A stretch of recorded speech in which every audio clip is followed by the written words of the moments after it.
Welcome to That's a Wrap, episode number 1, a podcast about film, media, and culture. I'm Eric Marshall. You can find me at ericmarshall.net. We also have with us Chris Gullen. Yeah, you can find me at www.chrisgullen.com. And Nick Schlegel. Yes, and I maintain an online academic presence at nick.gstreetmedia.com. We are all professors of cinema studies at different colleges and universities. We all have PhDs in film and media studies.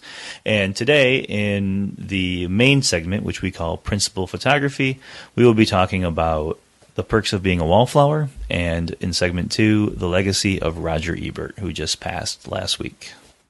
We picked Perks of Being a Wallflower because it's Nick's favorite film of 2012. So we're going to have him bring the case for the film, and then we're going to have a discussion about that.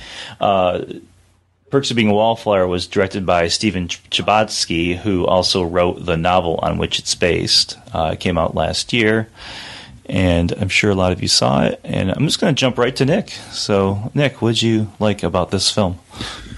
Well, it's pretty rare that I have a profound cinematic experience. And for me, it's probably had maybe a dozen, 15 life tops. And I'm talking about just an unbelievable connection between the apparatus of cinema and myself as a spectator, where I become so engrossed in the film and threaded into it that I have almost like a don't know where the film starts and I stop type of a reaction. In fact, I thought I'd just start off by reading a Facebook post that I actually put on there shortly after I saw the film. As an aside, I should mention that I watched this film in my friend Don May Jr.'s basement. Don's president of Synapse Films, a boutique distribution label who will, I'm sure, have on the show at some point in the near future. And Don has, a lot invested in his home theater, so it was very much a cinematic experience. So I just thought I'd preface it by saying that. At any rate, on Facebook, what I wrote was, quote, I quoted myself, I said, "It's rare that a film has a terribly profound effect on me. The Perks of Being a Wallflower, however, did just that. A brief analog. I first heard David Bowie's Heroes when he performed it at Live Aid in 1985. Within a few days, I made it to Solo Records and bought Bowie's Transcendent Heroes. And over time, I wore the magic contained in that wax groove completely down. During my 20s, seeking tenure as a fledgling screenwriter, I often mentally edited that song and its majesty into every dramatic or cinematic scene or sequence or montage or languid crane shot as I pictured end credits rolling and perhaps my career blossoming and eventually flourishing. Well, as I personally never got around to it, I waited patiently for a filmmaker to pick up the torch that I left back in my 20s and bring Heroes into a film as I had always imagined and intended it, as integral to the story in some way. The Perks of Being a Wallflower, along with dozens of other magical and amazing things, did just that. It's a magical film, particularly for those of us who were of high school age in the late 80s or 90s. I'm in love with it, it speaks to me, and it's my pick for Best Picture. Of course, it wasn't nominated for anything. The Academy overlooked it. But I want to build off of that comment right there. So clearly, people listening to this will see that I was really enraptured with this film. And I think first and foremost, that's because I thought the cast was incredible. For me, the casting was so spot on. I mean, after all, Chbosky wrote the novel, he wrote the screenplay, and he directed it. So clearly, he could just pick the character when they walked into the room because he'd lived with them for so long. So in terms of like spot on casting, the film was, represents what I consider to be sort of like, a pinnacle of accuracy between what the author originally intended or imagined and what ultimately was cast in the film. Secondly, it really is, it speaks to me because it's sort of the epic year in the life of this young man, sort of a portrait of him as a young artist, which is very much highlighted in his first day of high school as a freshman, in his English class in the last hour, which Paul Rudd plays this real formative English teacher in Charlie's young life.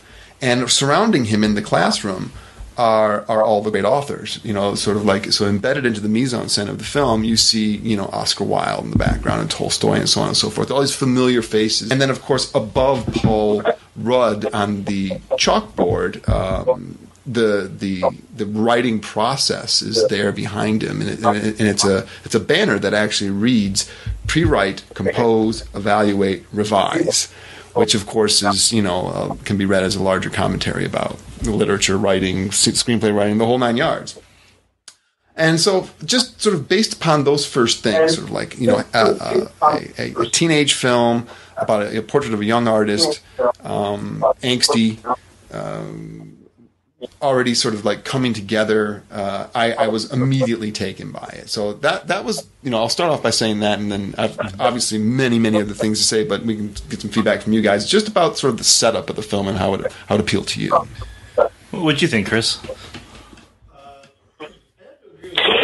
I have to agree with Nick.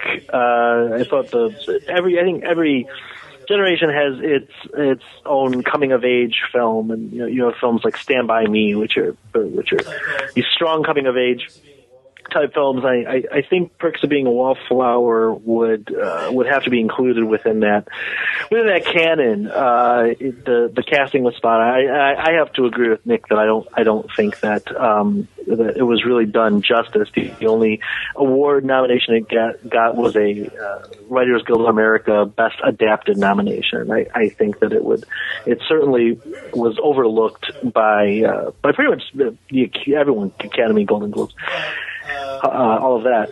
But I had very little quibbles with the film, very, very little things, but I thought it was overall great. I like the fact that it really tapped into a soundtrack that was current for the period, and wasn't, I guess, for lack of a better term, it wasn't kind of this hipster soundtrack that kind of has become very popular over the past few years. So I like that especially, and the fact that it had a nice score. So that last scene, the music that they used that last scene, really was reminiscent of the opening to U2's "Where the Streets Have No Name." So that added kind of a layer of context. Right. Yeah, I liked it too. I saw it on Nick's insistence. It was on my list, but I moved it way up because Nick wanted me to see it.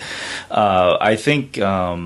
I have some quibbles with it as well, but I'm going to save those for a little bit later. We should probably tell everybody listening to this that there will be spoilers. We're just going to assume that you've seen the film. If you haven't, press pause, go watch it, and come back because we will spoil the film. And I just thought we should warn you about that. But I enjoyed the film as well, with a few reservations. I enjoyed it. I thought it was well done, and I agree with you, Nick, that. The fact that the novel writer directed it, I think, adds, some credence to it, I guess, in the sense that we can be fairly sure that it's the same vision. But, as an adaptation, I haven't read the novel, so I don't know what kind of differences there are. And I guess it doesn't really matter too much. But I think it captures the period really well. I think it, and as far as, like you said, a coming of age, I think that you hit the nail on the head with the coming of age, Chris. That it hits that pretty well as well. Yeah, I did insist. My friends know me, know that like I become a very fervent advocate for films and television shows that I think are many cuts above the sort of slag heap of mediocrity out there. And I felt that Perks of Being a Wallflower was way, way above. It's like Chris mentioned, it's clearly up there with films like Stand By Me or Breakfast Club or Breaking Away. It's very much a generational film, and I feel it will be looked back. It's already a cult book. The book has achieved a cult status. And I feel the film, because of its, I don't want to say marginalization, but because of its sort of like its lack of proper dissemination, let's call it, and lack of real attention, it will also find a cult audience, much in the same way, say, like Dazed and Confused has, or Before Sunrise, and so on. I've got a laundry list of things I want to talk about this film that I hopefully the listeners will also find really fascinating about it, and that really leads me into sort of like a subtle theoretical lens that I'd like to apply to the film by bringing in Umberto Eco's famous essay about Casablanca and its status as a cult movie. And I just want to read to you some things that Eco writes about Casablanca because I think there's a very strong connection between what he says about that and Perks. And Eco writes, I think that in order to transform a work into a cult object, one must be able to break, dislocate, unhinge it so that one can remember only parts of it, irrespective of their original relationship with the whole. In the case of a book, one can unhinge it, so to speak, physically, reducing it to a series of excerpts. A movie, on the contrary, must be already ramshackle, rickety, unhinged in itself. A perfect movie, since it cannot be reread every time we want, from the point we choose, as happens with the book, remains in our memory as a whole.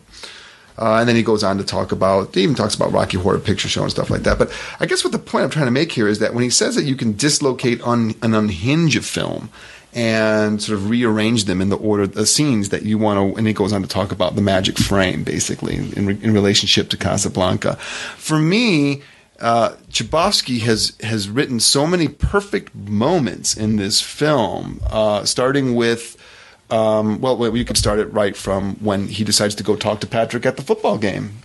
You know, he sits down in the front bleachers all by himself, but yet he decides to muster up the courage to go talk to this guy that was making fun of Tom Savini in shop class because he thinks he's clever and funny. He's a senior, and he goes and talks to him. He comes away from the wall at the dance to Dexy Midnight Runners to go dance with Sam and Patrick. The spin the bottle scene, the truth or dare, scene that's so pivotal in the film, and all these other little magic moments in the film, to me, sort of give it this sort of like cult status, in that I can watch sections of it, unhinge the film, and yet it all works completely stylistically, holistically. I don't know about the cult status. I mean, is that something, and you know maybe better than I do on this, but is that something that time has to tell for something to be a cult movie? Well, that's why I've prefaced it by saying that it's already achieved status as a cult book. So it's like, you know, now obviously we're talking about two different mediums, but the writer of the book has adapted, you know, the material from one medium to another. And I'm not saying that a film has achieved cult status. I'm saying that Eco says that when a film does achieve cult status, one of his prerequisites is that you can dislocate the film into different series of things, like, you know, Play It Again, Sam, and like which didn't actually happen, or We'll Always Have Paris, or this looks like the beginning of these special magic frames. And to me, Perks is just like overflowing with these magic scenes and magic frames.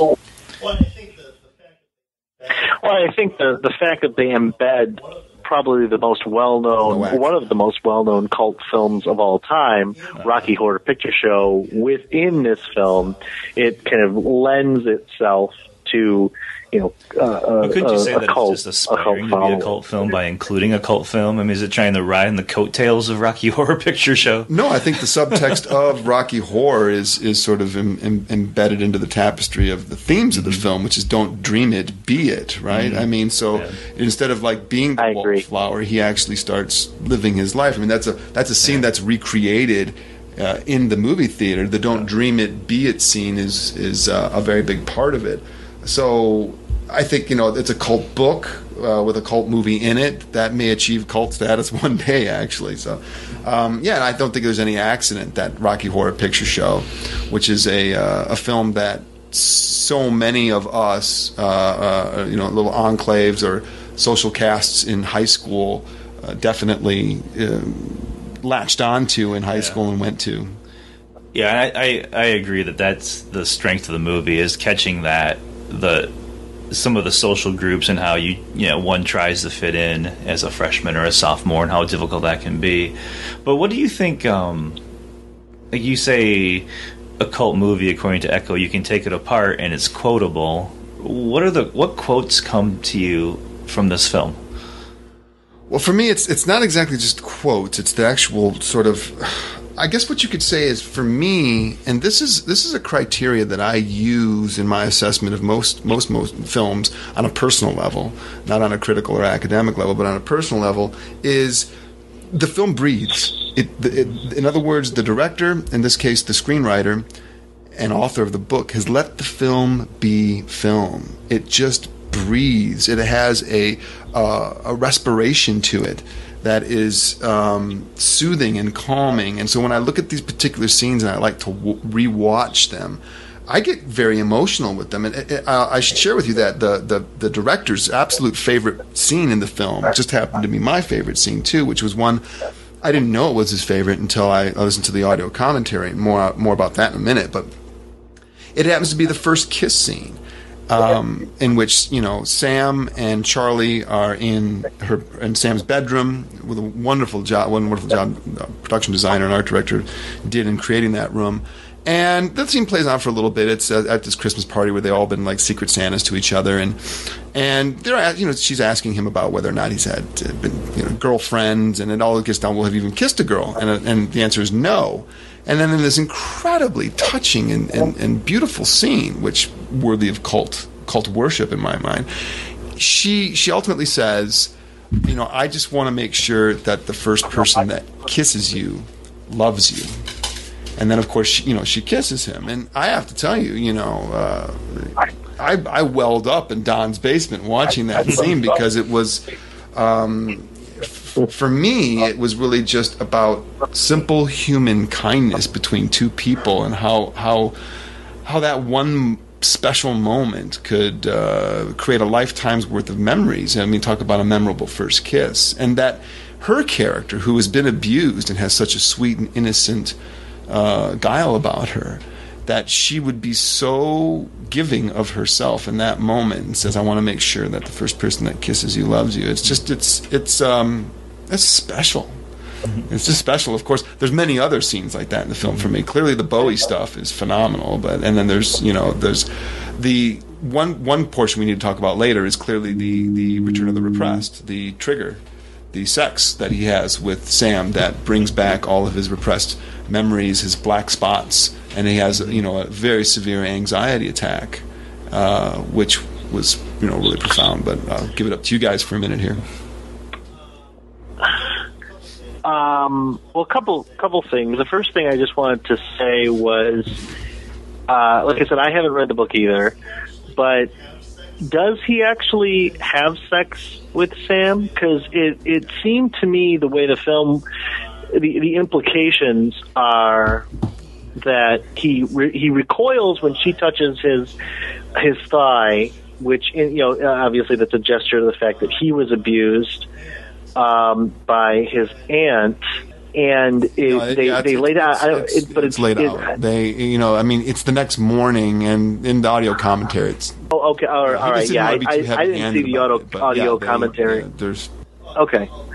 I'll defer to Eric. There is that. I mean, what you're talking about are those repressed memories and everything. I found that to be really well done in this film, actually, because there is a long time that you're wondering what are these memories? What's going on here, right? And there's a part of me that, like, even probably 2/3 of the film, I'm not sure they're going to reveal it, And when it gets revealed, I think it's done in a really powerful way, and I think it's really well done. I'd kind of forgotten about that. Maybe I repressed it, but I think that's well done. The connection to sex, though, is kind of interesting, right? Is this is him having sex?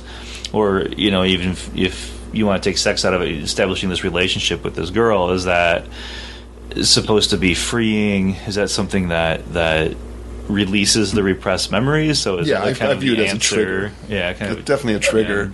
Yeah. The way it's shot. Yeah. The minute. I mean, there's a parallel cut between her hand and his thigh and his aunt's hand, and so it acts as a trigger. And of course, the next morning after she goes away, as he has this severe and powerful anxiety attack the way home, and all of the black spots from the film, him kicking the shit out of those three bullies, Brad's football team member friends, and every other little black spot that's been sort of hinted at, comes to the fore, and it's brilliantly cut against the images of him as a child with his aunt. She'll be our little secret, and so on and so forth. Yeah. It triggered within myself very strong memories of childhood trauma that I had. I know what it's like to have a cop come to the door of your home and tell you really bad news. And of course, this happens twice in this sequence. Once when they answer the door and there's a cop there to say that she's been killed smashed by this car.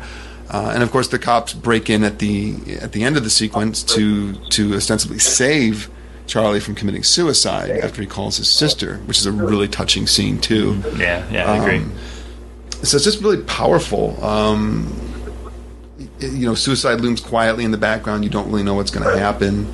And I guess, the magic moments that I find in this film, I find very similar to my own. There's this whole big New Year's Eve party where he's tripped and he's gone out and he's doing snow angels. But prior to that, Sam comes out to him as in the early parts of the trip. And I had a very similar New Year's Eve experience one time. And although I didn't have the first girl that kissed me, in fact, the first girl that kissed me, I was in second grade. I think I bopped her over the head with my Scooby-Doo lunchbox, which is a famous story in my house. But I didn't have the kindness of a Sam in that scene. But I will say that in the audio commentary, Chbosky says that not only is that his favorite scene, but and I'm quoting him here, he says it's the perfect expression of what he wanted to say as a novelist, a person, and a filmmaker, and he could not be prouder of 3.5 minutes of film. Okay. And I go on to say that I would have that Chbosky's audio commentary is probably one of the most magnanimous and informative and entertaining and deeply personal commentaries I've ever heard in my entire life. Which is interesting because this was the first film that he ever directed. He's got another one in him. Is that right? Is that right? The first? I didn't even know. Yeah, it's the first film he Wow. directed. But he's written for Jericho, the TV series. He wrote a lot of that. He wrote the screenplay for Rent. Yeah. Well, this is the first thing he's directed. Wow, yeah. Chris and I are huge Rent fans. Yeah. I don't know where you stand on Rent, Eric. I'm neutral on Rent, but but yeah, it makes you wonder if he's got another one in him or if this was it, right? But I for me, director's commentary, it can be hit or miss, right? Because a lot of directors do not know how to talk about their work. And the little snippet that some of the audio commentary that we listened to earlier, really, I think, I agree with you. He's a very articulate man. You would think so for a novelist, but... Yeah, exactly. I think that's a good point. Whether he's got another one in him. I mean, this film could have gone either way. It could have been either really good like it was, or it could have been a real bomb because of the fact that you had somebody who was very, very close to their the work, the material, directing for the first time. I've seen other films that where you had somebody who was very close to a film, and it was directed by not necessarily the writer, but the film that immediately comes to my head was the film adaptation of The Producers with Matthew Broderick and Nathan Lane. It was directed by the choreographer who didn't have any experience in film directing, and it just didn't go over well in certain scenes. So I think that Chbosky did as a really I couldn't agree more job with it. Yeah, I mean, this is a guy that seems to instinctively know how to translate one medium to another, which is obviously a very difficult task. So he translated the essence of the book over to a completely different medium and did it beautifully. And I've been trying to make a case throughout this. I know you guys both enjoyed it very much. I think one thing that can't be underestimated, I think, is Paul Rudd. I mean, back it up a second. Joan Cusack and Paul Rudd they worked for Scale on this, and they worked for a day. And Paul Rudd, his character in this is so likable, but he has the linchpin of the whole film. When he tells Charlie, "We accept the love we think we deserve," seems to be one of the major themes that runs throughout the film, and it's so poignant that it's coming from this early mentor in his life. Yeah. And I love the literary sort of milieu that this entire film is cast in. The typewriter itself. I know, Eric, you just got an old typewriter, so I know that must have hit a chord with you when when Sam types on the typewriter, she gives it to him for Christmas, "Write about us," and then he writes, "I will." Mm-hmm. It's so touching. Yeah. That's one of those magic frames I'm talking about, guys. That makes me wonder, why is he turning all his papers into his teacher handwritten? Why didn't he type them on that nice typewriter? He hadn't gotten most of them yet. That was a Christmas present. That was a Christmas present. But this is Maybe where he saved that for his own stuff. Yeah, maybe. This is where I have to depart from you guys a little bit on the direction. I think it's a well-written film. I haven't read the novel. I think it's a well-written film.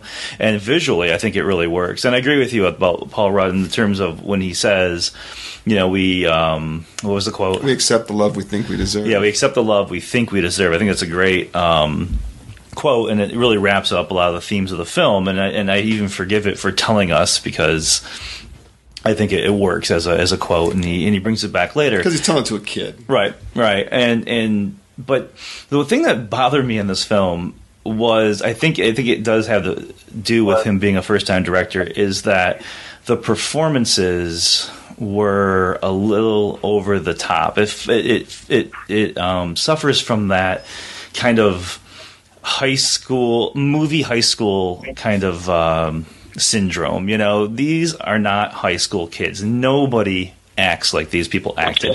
The gay character is too flamboyantly gay. The jocks are too jockey. Nobody's like that, And that was one of the problems I had. I was like, these are movie high schoolers. These are movie gay people. These are movie theater nerds, right? Now, that said, I totally identified with it, and I totally got what was going on, and I forgive it that for the most part. And there was one point where I was like, when Paul Rudd is like is a movie teacher, walking around the room and, happening to see what's written on the kid's notebook and taking him on as a mentor. It was so Dead Poet Society, right?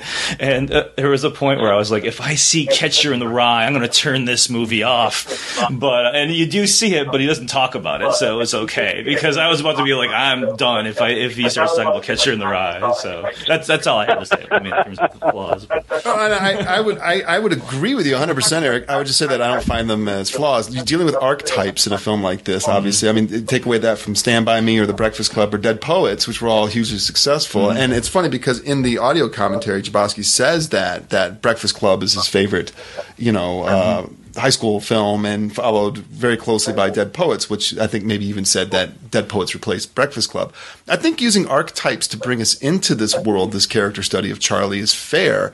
Most of the people in the film are archetypes, but I think the casting of these particular actors brings them to life and makes them sing in a register higher than in your traditional archetype that sort of degrades down to stereotypical.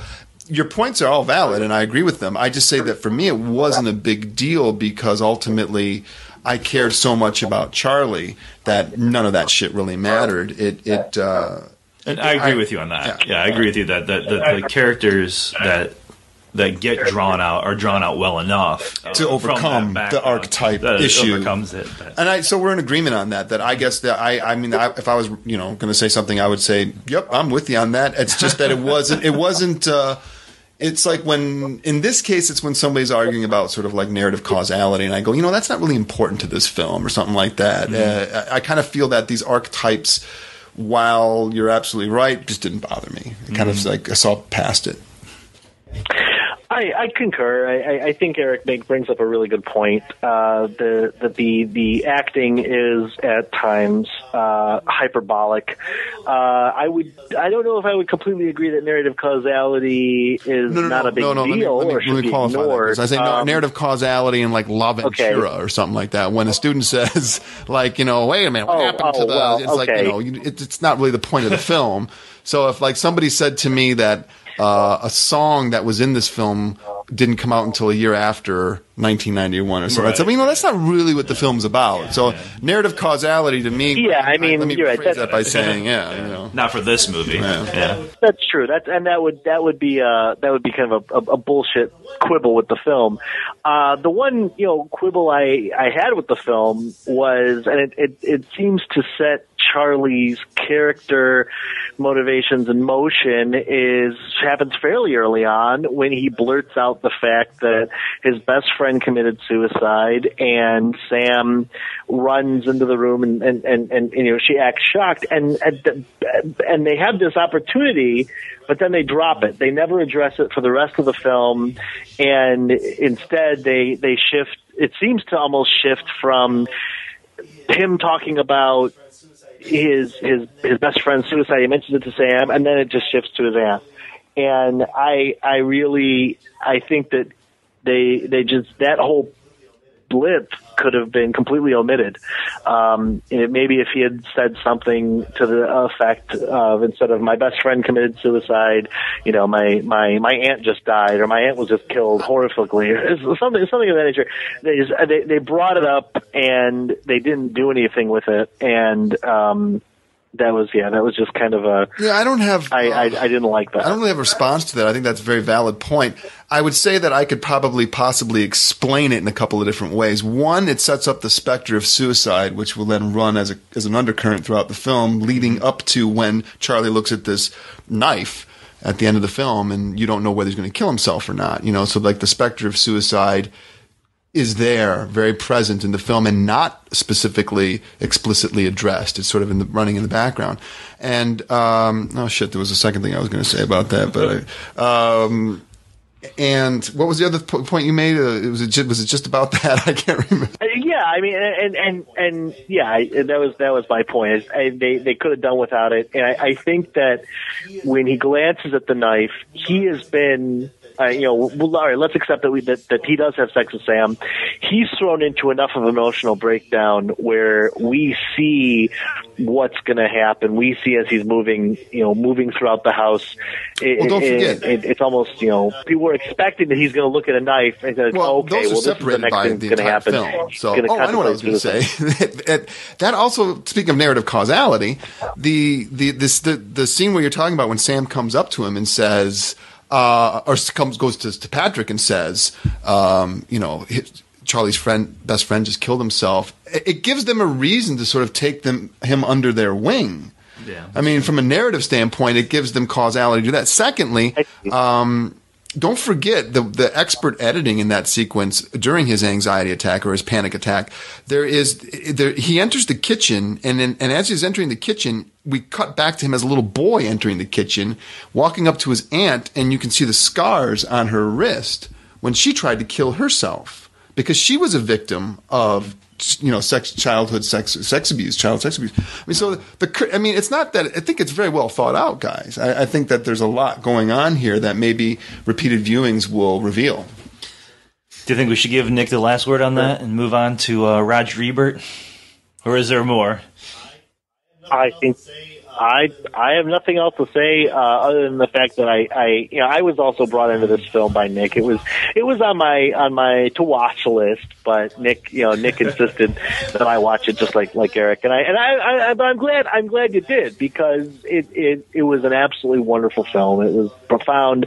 I love it. And like I said, my quibbles with it are very, very small. I think that it was completely overlooked by the Academy, and they just did another a wonderful job with it. And I'll be curious to see what other Chris things texted me while he was watching it. He talked about magic. I mean, that was the phrase you used, magic, and that's true. And I guess I'll pay it forward to my buddy Don May. Don is the one that talked me into it, oddly enough, because his friend Tom Savini, the makeup legend, special effects legend, and now mostly actor, Tom's in the film. He's Pittsburgh. It's a Pittsburgh film. And they cast him in the role as a shop teacher, and Tom was really wonderful in the role too. So I wanted to pay it forward and thank Don for introducing me to this film. I knew of it, and it was on my list too. But Don and I sat transfixed. I had one of those palpable, really important cinematic moments in my life. And as I said at the top of this, the head of the whole damn discussion, that happened. I can name the amount of times that's happened with me and the films. I mean, and I don't well up easy, but this film, so bias completely stated up front and at the close here, it affected me deeply, and I encourage anybody out there to go watch this film. You won't be disappointed. I thought it was fantastic. All right. Sounds good.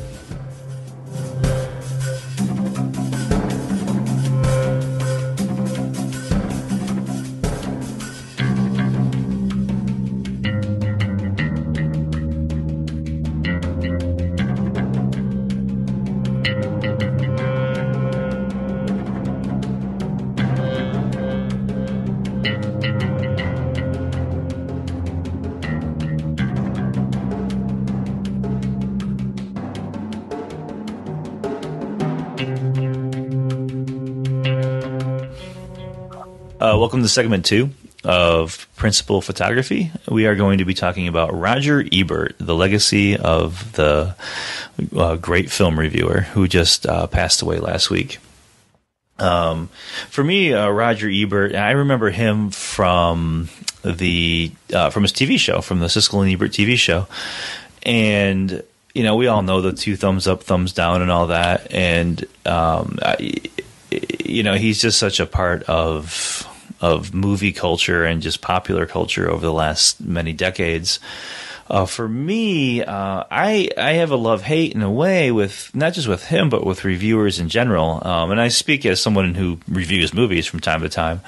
For a long time, I didn't respect the idea of film reviews and film critics in general. I thought they were, as a lot of people do, just kind of leeches on the creative work of others, you know, kind of useless. But Roger Ebert kind of changed my mind about that, because once he left the Sun Times, and maybe a little before that, when he started getting into, for me, when he started getting into essays, he became, for me, as much an essayist and a film, almost a film theorist in some ways, over the years. And that to me was when it kind of turned. And that's when I realized that review can be something different. You can do a film review, and you can do it in a way that says more than, oh, this is good, this is bad. You know, the binary thumbs up, thumbs down. And that's for me, Roger Ebert. And we can talk more about that, of course. And,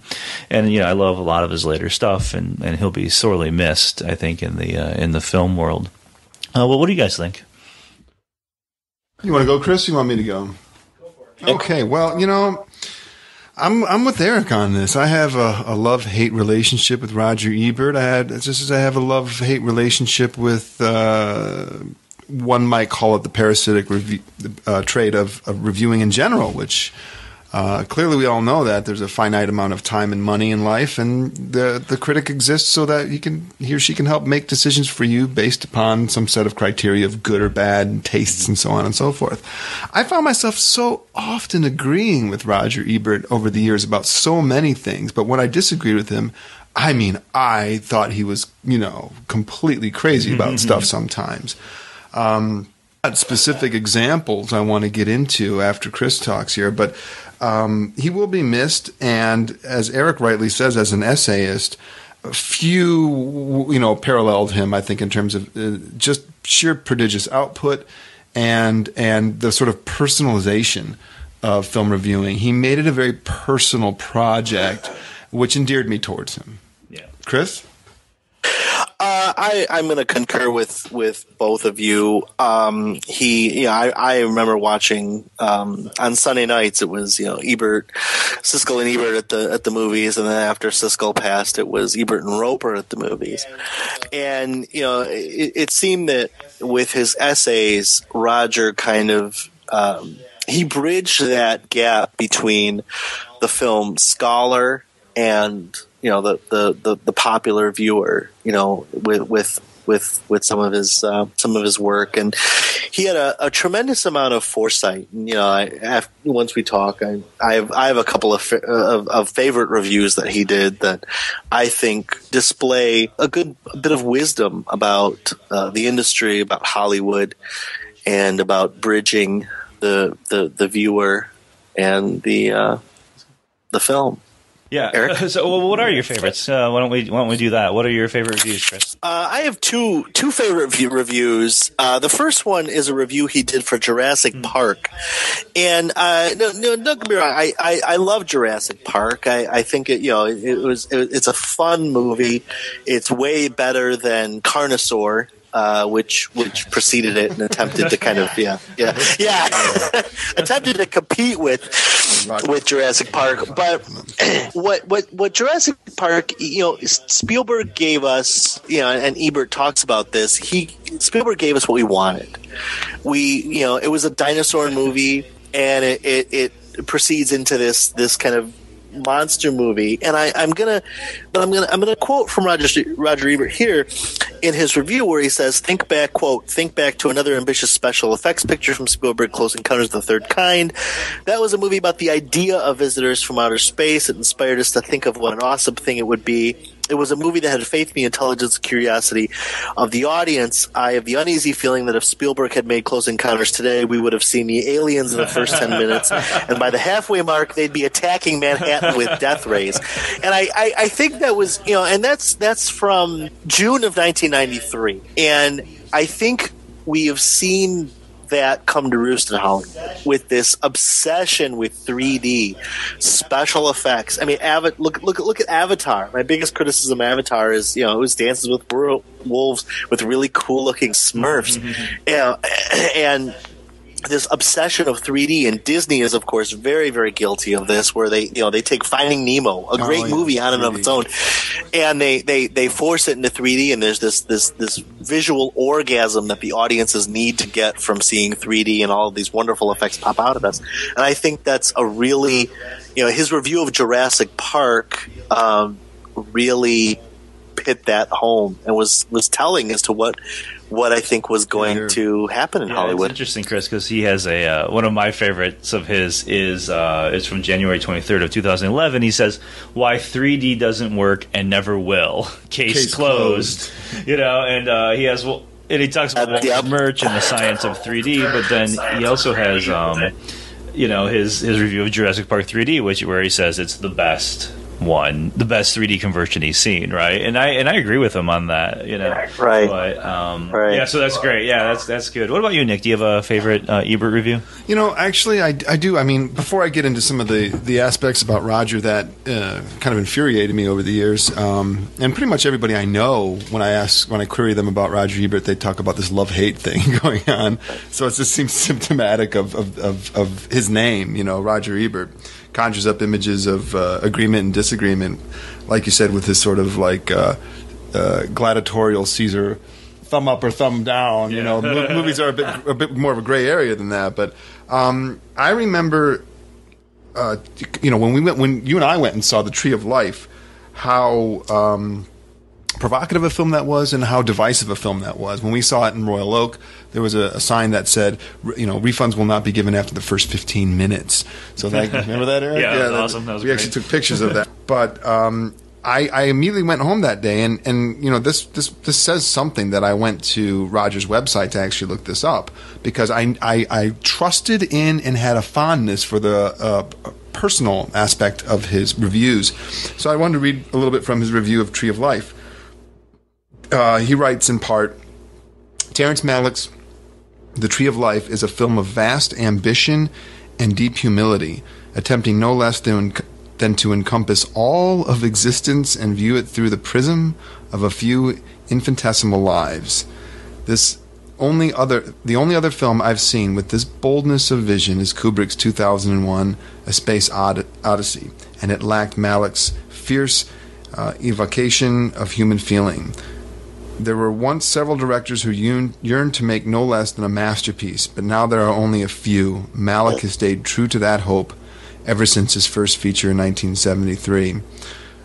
One other teeny little part in there that I like, which illustrates the fact that Ebert would deeply personalize his reviews, as he writes, quote, I don't know when a film has connected more immediately with my own personal experience. In uncanny ways, the central events of The Tree of Life reflect the time and place I lived in, and the boys in it are me.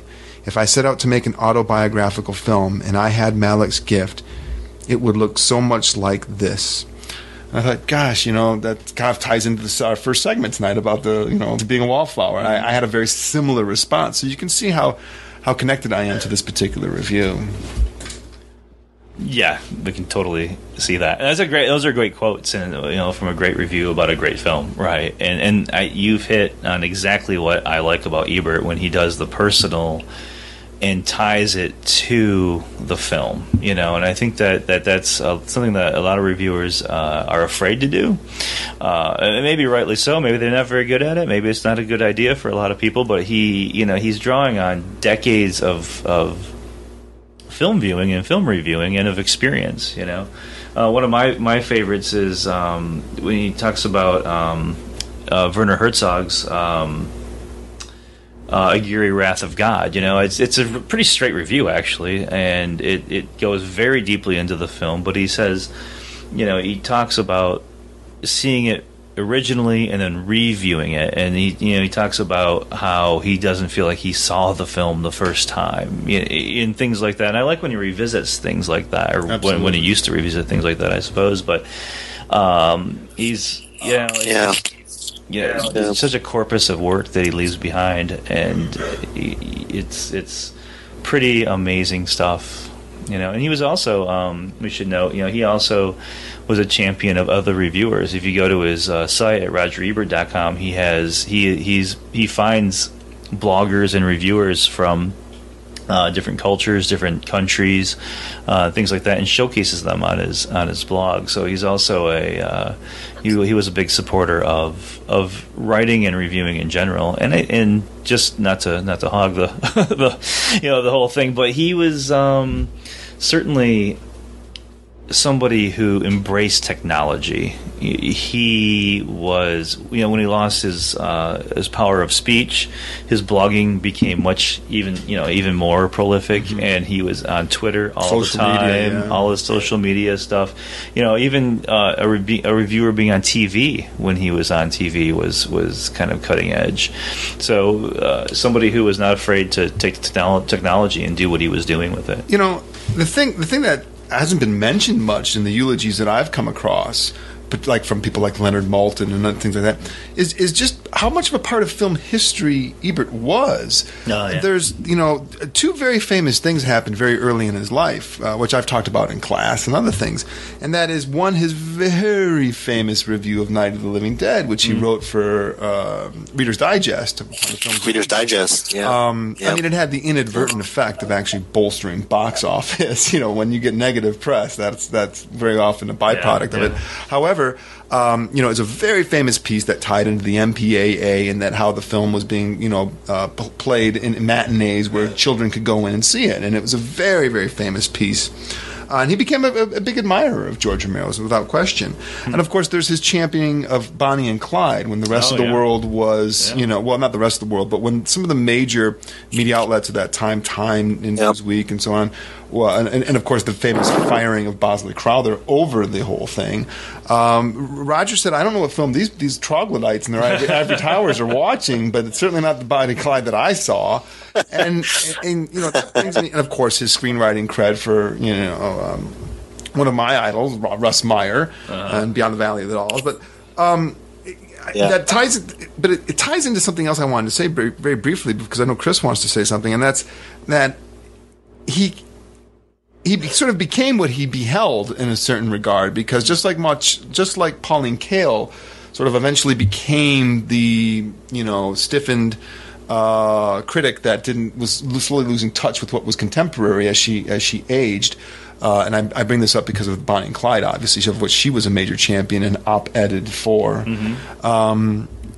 Roger, I think, suffered from a case of his own ego. I think when At the Movies got huge, I think there became a sort of lackadaisical and approach to his reviewing that I witnessed growing up watching it in the 80s and tuning in and seeing seeing him bandwagon and jump on certain bandwagons and dismiss films that I felt the younger Roger would have championed, not because he had matured or his worldview had moved on or anything like that, but that just he'd gotten complacent and lazy. And it really bothered me, and I want to touch on that before we close out the podcast. I'll come back with some other opinions on that. Well, I really liked Roger's, just his brutal honesty.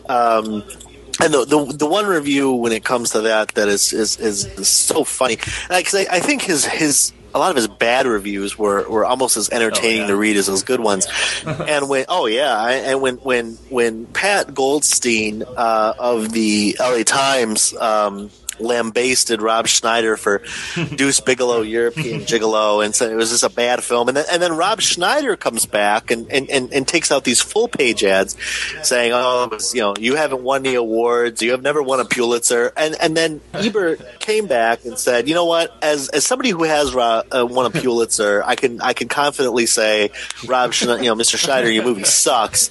And that became the title of one of Roger's books, these famously bad reviews, and I think his reviews they were entertaining to read, especially for these really, really, films that were just absolutely scraped the bottom of the barrel when it came to just absolute utter crap. Yeah, so Nick, you're proud. Didn't you have a story you want to tell us about Ebert that you had? Yeah, I mean, I want to sort of close out my comments on Roger by talking about during this period in which I sort of became disenfranchised with him. He sort of bought into his own hype, into his own power as a critic, I thought. And, if I were to list some films that he gave negative reviews to initially, it'd be quite surprising. I tuned in back in 94 when Shawshank Redemption came out and watched both Roger and Gene give it marginal thumbs down. This is like nowhere to be found. Yeah, that's a big one. I mean, they've disavowed this original review, but I watched it being a huge fan of Stephen King and having read the novella from different seasons. I was dying to see their initial review before I went and saw it in the theater. But, for example, Shawshank Redemption, Fight Club, Straw Dogs, Fear and Loathing in Las Vegas, A Clockwork Orange, Fast Times at Ridgemount High, Harold and Maude, Blue Velvet, a favorite of Eric's, Butch Cassidy and the Sundance Kid, all received negative reviews from Roger Ebert. I mean, he was certainly proven wrong, at least in the court of public opinion on many of these films. And I would say that this is probably really illustrated quite beautifully by the English academic Robin Wood, who writes in an essay called Neglected Nightmares. He sort of takes Ebert to task about inaccurately reporting about Wes Craven's Last House on the Left, a film that Roger was not fond of. So I'm just going to quote here from Robin Wood. He quotes, if I begin with Last House on the Left, it is partly because it has achieved at least a certain underground notoriety and surfaced briefly in the pages of Film Comment as one of Roger Ebert's guilty pleasures. I had better say that the guilty pleasures feature seems to me an entirely deplorable institution. If one feels guilt for a pleasure, isn't one bound to renounce either one or the other? Preferably, in most cases, the guilt, which is merely the product of the bourgeois elitism that continues to vitiate so much a criticism. The attitude fostered is essentially evasive, including self-evasive and anti-critical. Isn't this muck to watch, of course, because I'm really so superior to it, delicious. Ebert's guilty pleasure, which may be Last House's only recognition so far by professionally serious critics, is brief enough to quote in full. I'll spare everybody that here, but Robin Wood goes on to say that, pleasure or not, Ebert has plenty here to feel guilty about. And then he goes on to basically list a lot of things that Ebert gets wrong in his review. I mean, like flat out just wrong, not opinion-based, but fact-based. And he concludes by saying that Ebert's plot synopsis sets a new record in critical inaccuracy, combined with characteristic critic as superstar complacency, says less about him personally than about a general ambiance that encourages opinion-mongering, gossip, guilty pleasures, and other similar smart assery, and as an inevitable corollary, actively discourages criticism and scholarship. And I couldn't agree more. If we're trying to, seek or know about a film, what does it do? What good does it do us to sit there and merely frame our responses through prisms of taste? And of course, Ebert was quite guilty of that from time to time. Mm-hmm. I think all film critics, to a certain degree, are guilty of that. Whether it's Roger Ebert or Leonard Maltin or even the Detroit Free Press's Terry Lawson. I think filtering it through that area of taste, from a Bourdieu standpoint, all critics are guilty of that. And the critic's job is to look at films and then figure out what the public might want to see. But then, of course, that brings up the question: what are the credentials of the critic? And that's the problem. Most critics these days are in the world of blogging and so on and so forth. I don't know whether I'm reading the reviews of a seventh grader who's, or someone with a PhD. The lines are blurred. True. Yeah, but I'm not sure that matters because, as you're reading, the whole thing about reviewing is you find somebody you trust, right? Regardless of credential.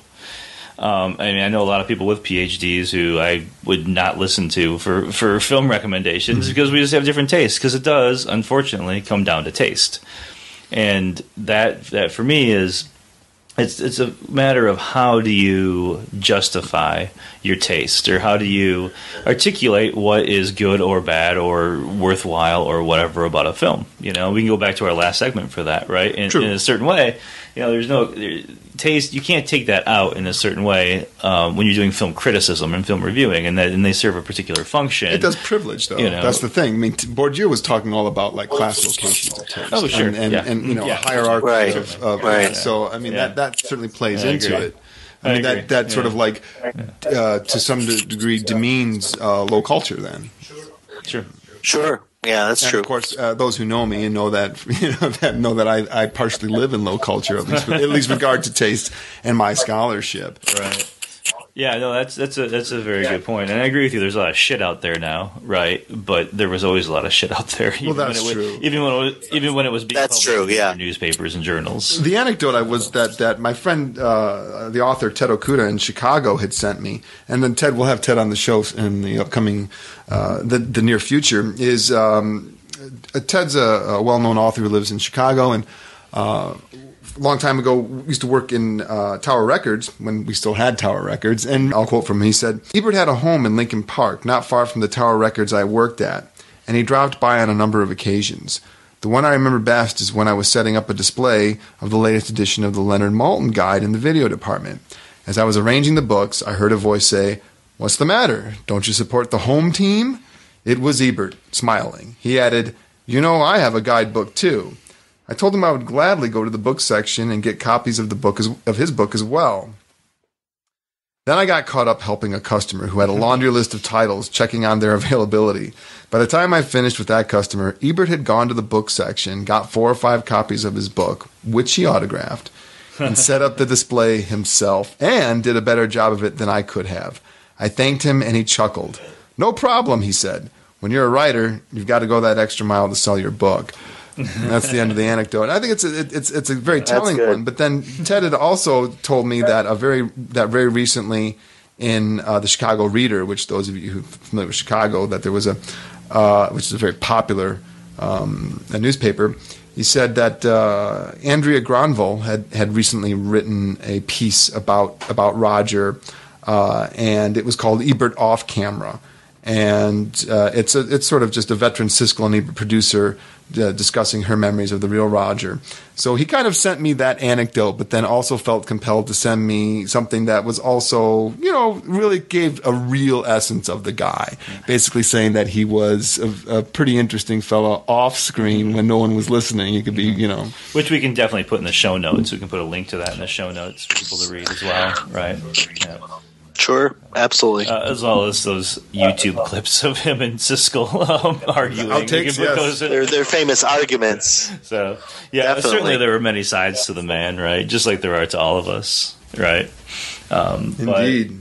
But, he will be missed. He will be missed. His qualities as an essayist are they shine brightly in a world of mediocrity. Yeah. Yes, I agree. Well, he helped to really define the idea of film criticism, and he paved the way for a lot of other film critics, and to kind of as this genre of journalism. Yeah, I agree. He'll be missed. He's unparalleled, I think, today, and we'll see what happens in the future with film criticism for sure. Well, this has been a nice hour or so. Yeah, I mean, talk about a successful launch. I'm thrilled to be here and absolutely be a part of this with you guys. So thanks for listening to That's a Wrap, and that's a wrap for this is Eric Marshall for Chris Cullen and Nick Schlegel. That's a wrap. Cut.